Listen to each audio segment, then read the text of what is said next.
ఈ ప్రకృతి విలయ తాండవంలో ఒక నిండు జీవితం బలైపోయింది. ఎన్నో ఆశలతోటి తన పీహెచ్‌డీ కంప్లీట్ చేసుకొని అబ్రాడ్‌కి వెళ్ళాలనే ఆశతోటి ఫ్లైట్ మిస్ అయిపోతదేమో అనే కంగారులో తన ఇంటి నుంచి బయలుదేరిన అశ్విని వరదలో చిక్కుకుపోయి మృతదేహంగా మన ముందుకు కనిపించింది.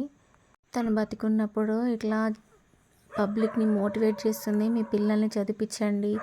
మీ పిల్లలు చదువుకుంటేనే వాళ్ళకి వాల్యూ ఉంటది. చదువుకే ఎక్కువ వాల్యూ ఉంటదని నేను అనుకుంటున్నా అని చెప్పి తను మాట్లాడిన మాటలు తనని వీడియోలో చూస్తుంటే ఇంకా బాధ అనిపిస్తుంది. ఇంకో విషయం ఏంటంటే ఇప్పుడు నేనున్న ఏరియాకి జస్ట్ 2 కిలోమీటర్స్ డిస్టెన్స్‌లోనే ఆ వాగు ఉంటుంది. ఆకేరు వాగు అని. ఆ వాగులో కొట్టుకుపోయింది తన కారు.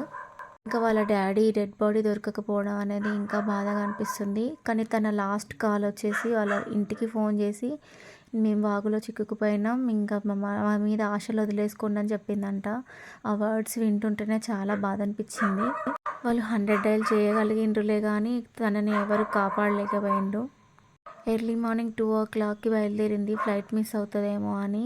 బట్ అంత వాటర్ ఫ్లోటింగ్ ఉంటుందని గెస్ చేయలేకపోయినారు వాళ్ళు. మనిషి జీవితం చిటికలో మాయమైపోతుంది చూడండి. ఎన్ని కలలు, ఎన్ని ఆశలతో ఎంతో కష్టపడి చదువుకుంది తను. తన కలలేవి పూర్తిగా నెరవేరక ముందే మనకి దూరం అయిపోయిన అశ్విని కోసం నా కన్నీటి వీడ్కోలను తెలియజేస్తున్నాను. We miss you.